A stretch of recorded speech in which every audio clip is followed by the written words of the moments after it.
Hello dear student समस्त को धूमधाम मैथ चैनल को स्वागत जनाऊँगी। आज आम दशम श्रेणी बीजगणित बहीर किछि परिसंख्यान विषयर किछि एमसीक्यू करवा जोटा कि पंचम अध्याय तुम मानकर बहीर अच्छी परिसंख्यान अध्याय आम कि करवा। ठीक अच्छे समस्ते जानिच आमर दशम बोर्ड परीक्षा जोटा कि 1 ईयर एग्जाम हम जो सबुजाक अध्याय पड़ो। तेणुक समस्ते टिकिए पाठ पढ़ा प्रति सीरीयस हुओ एवं समस्ते चेष्टा कर मोर प्ले लिस्ट रे वीडियो गुड़िक अच्छी जाई देखियो। आमे आगु बहुत एमसीक्यू करिचे जो माने देखि ना प्ले लिस्ट रे जाई देखि परिबो एवं समस्ते वीडियो को देखिला बेले जदि कौन सी जगह डाउट रुए मते कमेंट रे शेयर करिवो। देखिबा आज प्रथम क्वेश्चन कौन अच्छी 54 समस्त गुणनीयक मानकर माध्यमान केते पिला माने आमे समस्ते जानिचे 54 गुणनीयक गुड़िक आमे समस्ते जानिचे कौन कौन ना 1 आउ गोटे हूँ पिला माने मु प्लस जेहेतु माध्यमान बाहर करवा मु प्लस करके लिखुची 1 गोटे गुणनीयक माने कौन 54टा कौ पणिकार आमर अच्छी पिला माने 1 2 रे अच्छी समस्ते जानिच 3 रे अच्छी जानि परछ 4 रे अच्छी जानि परछ 4 रे अच्छी पिला माने नाही कहीं नहीं समझ जानिच 54टा केबे भी 4 रे छिड़िबो नाही तेणु 54टा 4 रे नहीं परिबा नाही 3 पर आम नवा डायरेक्ट 6 5 रे नहीं जानि परछ 6 रे कहीं हला कॉमन सेंस पिला माने 6 नुआ 54 किंबा 2 3 द्वारा हेछि माने 6 रे हबो समस्त आमे जानिछे डिविजिबल रूल जानिछे समस्त 6 गला तापरे 9 रे मध्ये पिला माने हबो 900 को 54 जदि 6 नुआ 54 हला तन 900 को 54 9 पर 10 रे हबनी 11 हबनी 12 हबनी 13 हबनी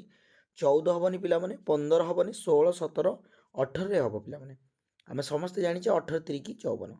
3 रे कटिज माने 3 को 18 रे मल्टीप्लाई कले ही 54 ठीक अछि ताले 18 3 की 54 18 देन पिला माने 27 आसी कारण 27 2 जा 54 देन 54 से नीचे ठीक अछि आउ किछि नै एतिकी। अच्छा पिला माने लक्ष्य कर जेहेतु माध्यमान पचारिछि आमर 54 रे जेतिक जाक हेले गुणनीयक समस्त की मिसई दबा एवं केतेटा अछि देखिया गुणनीयक 1 2 3 4 5 6 7 8 अच्छी तेणु बाई 8 करदे ठीक अच्छे। देख लक्ष्य कर आडिशन मुझे पिला माने 2 1 3 3 3 6 6 6 12 12 9 पिला माने 21 21 8 केते 29 29 7 36 36 रे 4 मिसले माने केते पिले 40 0 कैरी 4 तापरे 4 ये अच्छी 5 4 9 9 2 11 11 1 12 तामाने 120 बाई 8 पिला माने 8 रे जदि आमे काटी दबा समस्त जानिछ 15टा 120 ठीक अछि बुझी पारलो पिला माने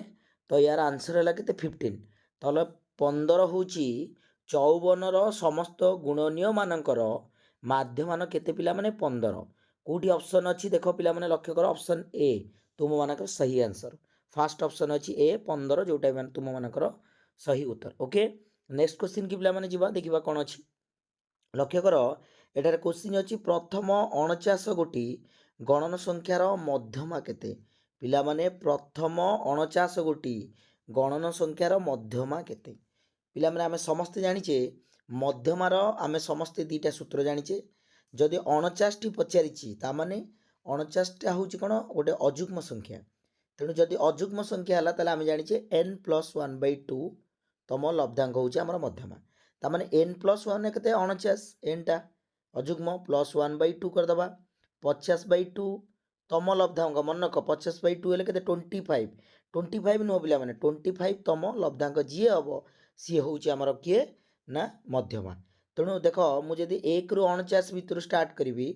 ताले 25 तम लब्धांक की हबो से निजे 1 रु 25 तम जी रहे 25 रे तेणु 25 तेणु 1 रु जतले आमे लिखिबा 1 2 3 करके एमती 25 नंबर रे 25 ही आसीओ 25 तम लब्धांक 25 तेणु यार सही आंसर है 25 जोटा कि ऑप्शन ए तुम मानकर सही उत्तर ठीक अच्छे 2 नंबर भी आंसर पिला माने ऑप्शन ए ठीक अच्छे। जदि पिले कौन सी जगह डाउट हुए मते कमेंट रे शेयर करिवो। ओके नेक्स्ट क्वेश्चन 3 नंबर देखिया प्रथम 11 गोटी यौगिक संख्यार मध्यमा केते पिला माने प्रथम 11 गोटी यौगिक संख्यार मध्य एगेन पुणी पचारला मध्यमा 11 गोटी माने समस्ते जानिचे 11 गोटी जेतेबेले पचारिचे 11 माने कोन गोटे अजुग्म संख्या 11टा तार 11 जदि अजुग्म पचार n+1 11+1/2 करदे के हम 12/2 माने 6 तम लब्धांक समस्त जापर 11+1/2 करदे 12/2 तम लब्धांक माने 6 तम लब्धांक किए देख पिला माने मु जेतेबेले 11 गोटी यौगिक प्रथम स्टार्ट करी प्रथम लिखी 4 ओबियसली 4टा है यौगिक तापर 6 समस्त जाच यौगिक संख्या जहाँ क्या कहवा जार 3टी अधिक गुणनीय 3टी थी गुणनीयक सी हूँ गोटे यौगिक मौलिक जार 2टा गुणनीयक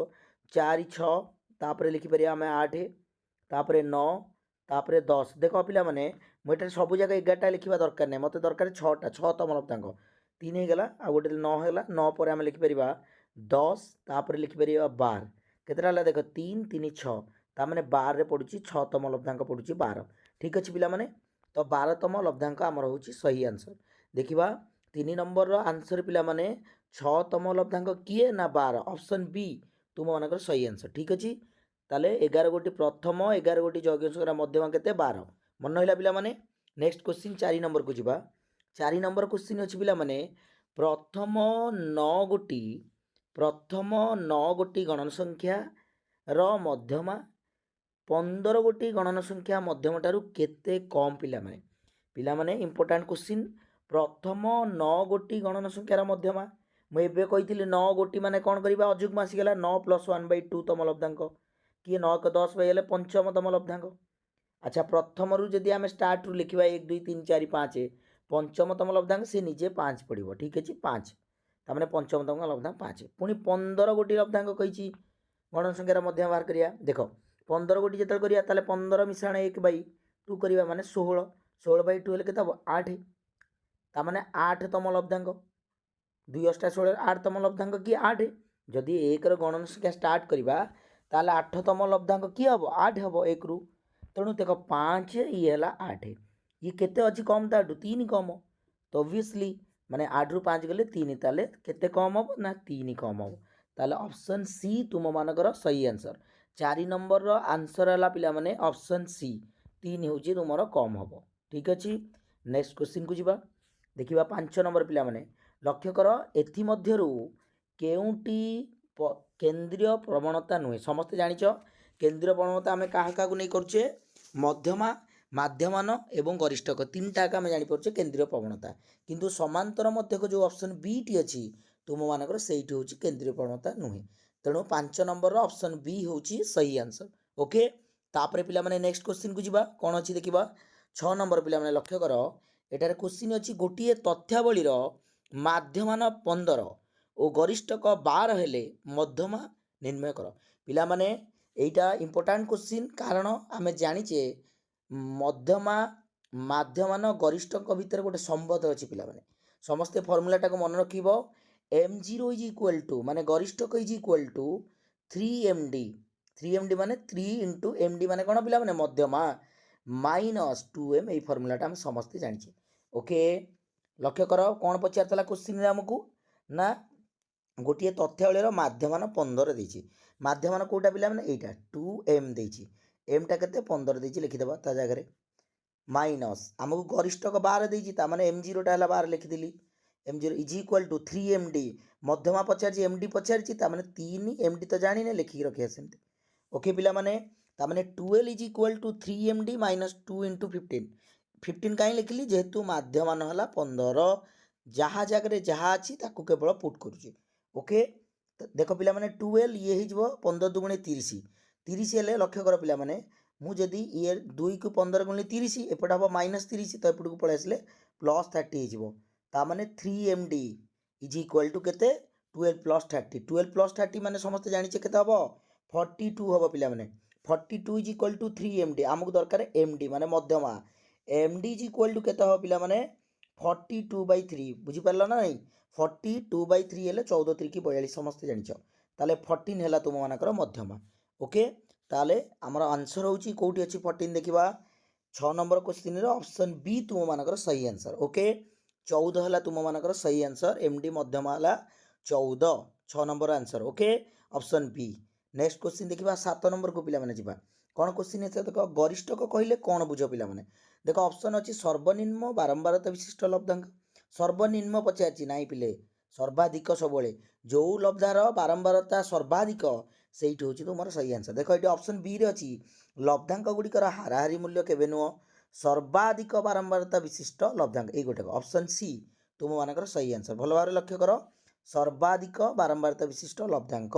ଯେଉଁଟାକି ଅପସନ୍ ସି ତୁମର 7 ନମ୍ବରର ଆନ୍ସର ହେଉଛି ଅପସନ୍ ସି। ଗରିଷ୍ଠକ କହିଲେ ଆମେ ବୁଝୁଛେ ଯେଉଁ ବାରମ୍ବାରତାର ଲବ୍ଧାଙ୍କ ସର୍ବାଧିକ ଥିବ ସିଏ ହେଉଛି ଆମର ପିଲାମାନେ ଗରିଷ୍ଠକ। ଓକେ, ନେକ୍ସଟ କ୍ୱେଶ୍ଚିନ୍ ପିଲାମାନେ 8 ନମ୍ବରକୁ ଯିବା। କ'ଣ ଅଛି ଦେଖିବା, କ'ଣ କହିଛି ଏଠାରେ, କ'ଣ କହିଛି ନା 11 ଗୋଟି ମୌଳିକ ସଂଖ୍ୟାର ମଧ୍ୟମା କେତେ। 8 ନମ୍ବରକୁ ଲକ୍ଷ୍ୟ କର ପିଲାମାନେ, ପ୍ରଥମ 11ଟି ମୌଳିକ ସଂଖ୍ୟାର ମଧ୍ୟମା କେତେ। ପ୍ରଥମ କହିଛି ତାମାନେ ଷ୍ଟାର୍ଟିଂରୁ 11 ଗୋଟି ମୌଳିକ ସଂଖ୍ୟାର ମଧ୍ୟମା କେତେ ବାହାର କରିବା। ପିଲାମାନେ ଲକ୍ଷ୍ୟ କର, ମୌଳିକ ସଂଖ୍ୟା 11 ମାନେ କହିଛି ମାନେ ପ୍ରଥମେ ଆମେ ଜାଣିପାରୁଛେ 11ଟି ମୌଳିକ ମାନେ ଏଇଟା ଗୋଟେ ଅଯୁଗ୍ମ 11ଟା, ତାମାନେ ମଧ୍ୟମା ବାହାର କଲା ଏବେ କହିଥିଲି n+1/2 ଅଯୁଗ୍ମ ପାଇଁ, ତାହେଲେ 11 + 1/2 ହେଲେ କେତେ ତମ ଲବ୍ଧାଙ୍କ, ମାନେ 12/2 ତମ ଲବ୍ଧାଙ୍କ,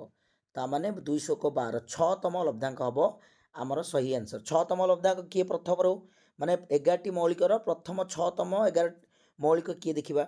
ତାହେଲେ ଗୋଟିଏ ଆଡ଼ୁ ଯିବା, ଦେଖ ମୌଳିକ ସଂଖ୍ୟା ଲେଖିବା। ପ୍ରଥମ ହେଲା 2 ଗୋଟେ ମୌଳିକ ଯାହାର ଦୁଇଟା ଗୁଣନୀୟକ ଅଛି, 2 3 5 7 ଯିବ ପିଲାମାନେ, ତାପରେ କେତେ ଯିବ 9 ତ ଯିବନି, ଜାଣିଛ ସମସ୍ତେ ଯୌଗିକ ହେଇଯିବ 11 ଯିବ। ଠିକ୍ ଅଛି, ଆମକୁ ଦରକାର 6ଟା ଦରକାର, 6 ତମ 11 ପରେ ଆସିଯିବ କ'ଣ ଆମର 13 ଆସିଯିବ ପିଲାମାନେ, ଯେଉଁଟାକି 6 ତମ ଲବ୍ଧାଙ୍କ ହେଲା 13। ଅପସନ୍ 13 ଦେଖିବା କେଉଁଠି ଅଛି, ଅପସନ୍ କେଉଁଠି ଅଛି, ବିରେ ଅଛି ତୁମର ଆନ୍ସର। ତାହେଲେ 8 ନମ୍ବରର ପିଲାମାନେ ଅପସନ୍ ବି ତୁମମାନଙ୍କର ସହି ଆନ୍ସର। ଓକେ, ଭଲ ଭାବରେ ଲକ୍ଷ୍ୟ କର, ପ୍ରଥମ 11ଟି ମୌଳିକ ସଂଖ୍ୟାର ମଧ୍ୟମା କେତେ ହେଲା ନା 13 ହେଲା, ଯେଉଁଟାକି ଅପସନ୍ ବି 6 ତମ ଲବ୍ଧାଙ୍କ କିଏ, 6 ତମ ମୌଳିକ ସଂଖ୍ୟା କିଏ ହେଲା ପ୍ରଥମରୁ 13 ହେଲା ପିଲାମାନେ, ବୁଝିପାରିଲ ନା ନାହିଁ। ତାହେଲେ ୟାର ସହି ଆନ୍ସର ହେଲା ଅପସନ୍ ବି 8 ନମ୍ବର କ୍ୱେଶ୍ଚିନ୍ର। ଓକେ, ନେକ୍ସଟ କ୍ୱେଶ୍ଚିନ୍ 9 ନମ୍ବରକୁ ଯିବା ପିଲାମାନେ। 9 ନମ୍ବରକୁ ଲକ୍ଷ୍ୟ କର, କ'ଣ ଅଛି, ସେ କହିଛି ଯଦି ପ୍ରଥମ nଟି ଗଣନ ସଂଖ୍ୟାର ମାଧ୍ୟମାନ 3n/5 ହୁଏ ତେବେ nର ମୂଲ୍ୟ ନିର୍ଣ୍ଣୟ କର। ପିଲାମାନେ ଦେଖ, ମାଧ୍ୟମାନ ଦେଇଛି 3n/5 ପ୍ରଥମ nଟି ଗଣନ ସଂଖ୍ୟାର, ତାହେଲେ nର ମୂଲ୍ୟ ବାହାର କରିବା। ପିଲାମାନେ ଲକ୍ଷ୍ୟ କର, 3n/5 କହିଛି ମାନେ ଓଭିୟସଲି 3ଟା କ'ଣ ହେବ, nର ଭ୍ୟାଲୁ ଏମିତି ପକାଇବା ଯେମିତି 5ରେ ଏଇଟା ଡିଭିଜିବଲ୍ ହେଇପାରିବ। ତାହେଲେ ଦେଖ 3 ଯଦି ମୁଁ ଅପସନ୍ 3 ନେଉଛି, 3 3 9/5 କଟିବନି, 3 5 15 କଟିବାର ସମ୍ଭାବନା, 15/5 ହେଲେ 3 ହେବ। ଦେଖିବା ଆଗକୁ କ'ଣ ଅଛି, 4 ହେବନି, 3 ଚଉକୁ 12/5 ହେବ ନାହିଁ କେବେ ବି, 318/5, ତେଣୁ ଗୋଟିଏ ଅପସନ୍ ଅଛି ଯେଉଁଟାକି ଅପସନ୍ ବି 5 ହେବ, nର ଭ୍ୟାଲୁ 5 ହେବ ପିଲାମାନେ। କାହିଁ ହେବ ଆଉଥରେ ବୁଝେଇ ଦେଉଛି, ଦେଖ 3 5 ଯଦି ଆମେ n ଜାଗାରେ 5 ପକାଇଦେଲେ 15/5ଟା ଆମର ହେଇଯିବ କେତେ ନା 3 ହେଇଯିବ। ଯଦି 3 ହେଇଗଲା ତାମାନେ ଆମେ ଜାଣିଲେ n ଭ୍ୟାଲୁ। ତାମାନେ ଦେଖ ଲକ୍ଷ୍ୟ କର, ଆମର ଯେତେବେଳେ ପ୍ରଥମ 3ଟି ଗଣନ ସଂଖ୍ୟାର ମାଧ୍ୟମ କେତେ ହେଉଛି, ଦେଖ ପିଲାମାନେ ମୁଁ ଯେତେବେଳେ ପ୍ରଥମ n ଜାଗାରେ 5 ନେଲେ ଆମେ, ଠିକ୍ ଅଛି, ମାନେ nର ଭ୍ୟାଲୁ ହେଲା 5, ତାମାନେ 5ଟି ଗଣନ ସଂଖ୍ୟାର ମାଧ୍ୟମ ଲକ୍ଷ୍ୟ କର କେତେ ହେବ, 1 ମିଶାଣ 2 ମିଶାଣ 3 ମିଶାଣ 4 ମିଶାଣ 5, ଇଏ 5ଟି ଗଣନ ସଂଖ୍ୟା ପ୍ରଥମ ମାଧ୍ୟମ 5 କରିଦେବ ଭାଇ, 5 4 9 9 3 12 2 14 15, 15/5, 15/5 ହେଲେ 5 3 15, ଯେଉଁଟାକି ଆମର ଏବେ ହେଇଥିଲା 3 ମାଧ୍ୟମ 3 ହେଲା ନା ନାହିଁ। ଏଠି ବି ପୁଟ୍ କଲେ 3 ଗୁଣନ 5 ବାଇ କେତେ କରିଦେଲେ 5, 15/5 ହେଲେ 5 3 15 ହେଉଛି ନା ନାହିଁ। ଏପଟେ 3 ଆସୁଛି, ଏପଟେ ବି 3 ଆଇଲା, ଏଠି ଦେଖିଲ, ତାମାନେ ଏଠି nର ଭ୍ୟାଲୁ ହେବ 5। ଆଉ ମଧ୍ୟ ଟ୍ରିକ୍ ବତେଇଲି ଯେ 3n ଜାଗାରେ ଏମିତି ପକାଇବା ଯେମିତି 5ରେ ଡିଭିଜିବୁଲ୍ ଥିବ, କଟିବ, ତେଣୁ ଏଠି ଗୋଟିଏ ଅପସନ୍ ବି ଥିଲା ଯେଉଁଟାରେ କଟିଲା 5। ଠିକ୍ ଅଛି, 15/5 କଲେ 3 ହେବ, ତେଣୁ 3 ହେବ ରେଜଲ୍ଟ ଭାଗ କଲେ, ତାମାନେ nର ଭ୍ୟାଲୁ କେତେ ନା 5, ଅପସନ୍ ବି ତୁମମାନଙ୍କର ସହି ଆନ୍ସର। ଓକେ, ତାପରେ ଲେଖିବା ନେକ୍ସଟ କ୍ୱେଶ୍ଚିନ୍ 9 ନମ୍ବର ଗଲା ପିଲାମାନେ ଅପସନ୍ ବି। ତାପରେ 10 ନମ୍ବର ଦେଖିବା, କ'ଣ କହିଛି କ୍ୱେଶ୍ଚିନ୍ରେ, କ୍ୱେଶ୍ଚିନ୍ କହିଛି 3, 5, 7, 3, 8, 5, 8, 7 ଲବ୍ଧାଙ୍କମାନଙ୍କର କେଉଁ କେନ୍ଦ୍ରୀୟ ପ୍ରବଣଟି ନିର୍ଣ୍ଣୟ କରିହେବ ନାହିଁ। ପିଲାମାନେ ଲକ୍ଷ୍ୟ କର, ଏଠାରେ ପ୍ରତ୍ୟେକ ଦେଖ ମାଧ୍ୟମାନ ତ ଆମେ କରିପାରିବା, ସବୁ ଜାଗା ଆଡ଼ିସନ୍ କରିକି ବାଇ କରିଦେବା ଯେତେ ନମ୍ବର ଅଫ୍ ଲବ୍ଧାଙ୍କ, ମଧ୍ୟମା ବି କରିପାରିବା, ବଟ୍ ପିଲାମାନେ ଗରିଷ୍ଠକ କରିପାରିବାନି। କାହିଁକି, କାରଣ ଏଠି 2ରୁ ମାନେ 2ଟା ଲବ୍ଧାଙ୍କରୁ ଅଧିକ ହେଇଯାଉଛି, ଯେଉଁଟାକି ରିପିଟେସନ୍ କଣ୍ଟିନ୍ୟୁ ସେମ୍ ଟାଇମ୍ ଅଛି, ମାନେ 3 ଯଦି ଦୁଇଥର ଅଛି, 5 ଦୁଇଥର ଅଛି, 7 ଦୁଇଥର ଅଛି, 8 ଦୁଇଥର ଅଛି, ତ ଯୋଡ଼ିଏ ଲବ୍ଧାଙ୍କ ଯଦି ଦୁଇଥର ନାକେ ଥାନ୍ତା ତାହେଲେ ଆମେ କହିଥାନ୍ତେ ଗରିଷ୍ଠକ। ଠିକ୍ ଅଛି, 2ଟା କେବଳ କରିପାରିଥାନ୍ତେ, କିନ୍ତୁ ଏଠି ସବୁ ଲବ୍ଧାଙ୍କ କଣ୍ଟିନ୍ୟୁଅସ୍ଲି 2 ଟାଇମ୍ ଅଛନ୍ତି, ତ ଆମେ କରିପାରିବାନି ଗରିଷ୍ଠକ, କହିପାରିବାନି କେତେ ବୋଲି। ଠିକ୍ ଅଛି, ତ ୟାର ସହି ଆନ୍ସର ହେଲା ଅପସନ୍ ସି तुमମାନଙ୍କର 10 नंबर आंसर सी ओके। तो ये थिला पिला माने तुमरो किछि एमसीक्यू 10th रो जोटा कि हमर परिसंख्यान अध्यायରୁ ମୁଁ ଆଣିଥିଲି बीजगणित ବହିରୁ। ଏଇଭଳି ଆମେ ଆଗକୁ ମଧ୍ୟ କରିବା। ସମସ୍ତେ ଭିଡ଼ିଓକୁ ଲାଇକ୍ ସେୟାର ସବସ୍କ୍ରାଇବ୍ କରିବ ଏବଂ ଯେଉଁ ଭିଡ଼ିଓକୁ ଆମେ ଦେଖିନେ ପ୍ରିଭିୟସ୍ରୁ ତାକୁ ଟିକେ ଦେଖିଦେବା ପ୍ଲେଲିଷ୍ଟରେ ଯାଇ। ଠିକ୍ ଅଛି, ଥ୍ୟାଙ୍କ ୟୁ।